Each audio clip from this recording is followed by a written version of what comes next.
Hello out there, all you wonderful people. This is Andre, the Game Idea Guy. Thank you very much for lending me your time and your ear and listening into another Gamer's Memory video. And this time I'm going to talk about playing Silent Hill on the PS1. Well, technically I was playing it on PS2 at the time, but it was a PS1 game, obviously. I'm talking about way back when I was younger. Like, I think I was still in middle school at the time. Silent Hill had been out for a while, like, but my brother and I were going back and collecting like old PS1 games and stuff. Since we got the PS2, we kind of skipped the PS1, and then went back and started buying those games. And then I eventually purchased my own PS1 separately at a later date, but that's separate from this. Um, like I would me straighten this story out. We got Silent Hill, but my brother didn't want to play it. He wanted me to play it, and he wanted to act as my guide. So I would be playing the game, and we would just we would be basically I was the player, but he was like the additional brain behind me playing. Like, he would help me figure out puzzles and stuff like that. We did that with a lot of games, though. Like, one of us would be watching the other one play, and then we'd try to help out and give hints and shit if we figured something out. Um, well, I remember playing Silent Hill, and we we got like, if any, most people who've played this at this point should know this. Like, when you get to the school and then you end up in like the demonic alternate world, going back and forth inside the school. I got stuck at the one point with the piano with the keys, and like, because I literally, like, I had done everything else in the school I could do up to that point, and I was trying to figure out the piano, and we both were sitting there for a while, just sitting down, talking it out, and trying to figure out the riddle behind it. And after a while, we just sat down and was like, okay, just hitting random keys is not going to do anything.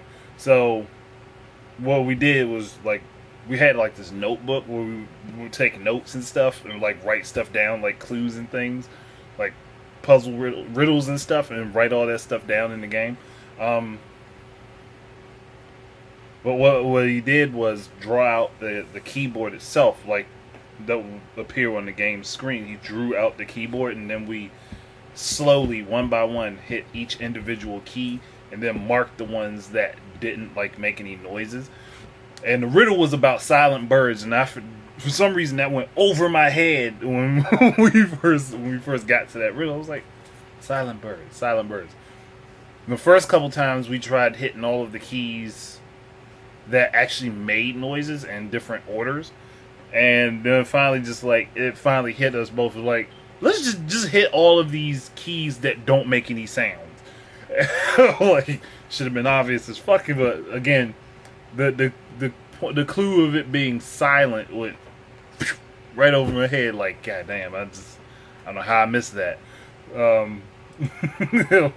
We sat down there. I swear we played that for like, I was on that game for at least 2 to 3 hours trying to figure out that puzzle. And it took my brother's suggestion, let's open a notebook, draw out this keyboard real quick, and then we'll figure it out from there. And that, I swear, like, if he hadn't done that, I would have been stuck on that puzzle for like ever.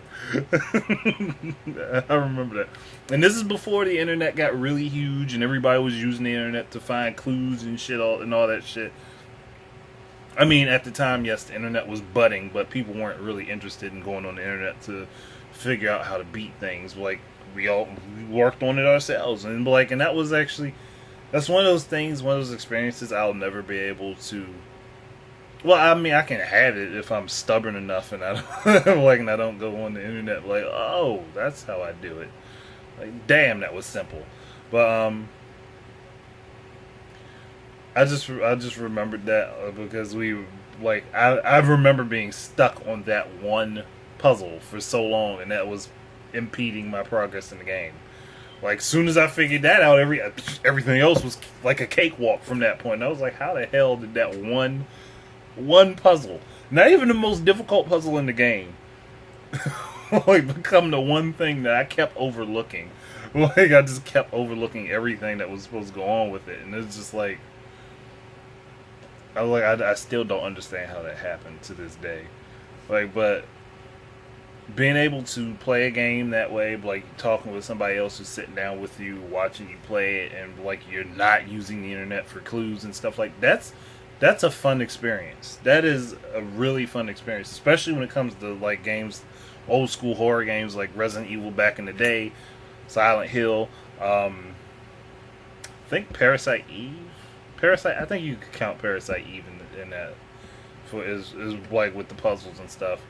Um, I honestly, there's nothing more fun for me. Like if you're going to be playing a game like that, there's nothing more fun than to play it with somebody else who will be able to know, maybe pick up on something that you might miss or something like that, or come up with suggestion that actually might get you through a certain point. Like, and I remember that. I had a lot of fun doing that, and it was just like, well, shit. And the bad thing is, we play this game like I would be playing the game like in the dead of night, like early in the day, because we were on like it was a mission to beat that damn game, and I don't think I ever beat it. I think I got right to the end, but in my defense, my memory card disappeared. Like it completely disappeared, and I was like, I've looked for that thing everywhere. I don't know what the hell happened to it. I had like 5 or 6 PS1 memory cards, and they all disappeared all at once. Oddly enough, those were the only memory cards I had that just went missing. Like, and that's why I couldn't really complete any of my games after that point. I was like, well, shit, all those saves and all that stuff I did, completely gone. I don't know where the hell it went. I don't know what happened to it. It just disappeared out of nowhere. Because I actually had a lot of PS1 games. I was like at the end of a bunch of them, and I actually planned. I was just going to sit down like 1 or 2 days a week, just finish these games out, and then my memory cards disappeared, and I was like, well, fuck it, I don't feel like playing now. But since I got my PS3, I might just go ahead and start playing a bunch of them anyway. But that's the end of that story. Thank you guys very much for listening. Keep your eyes and ears up for more of my stuff, and until the next time, enjoy your games. Peace out.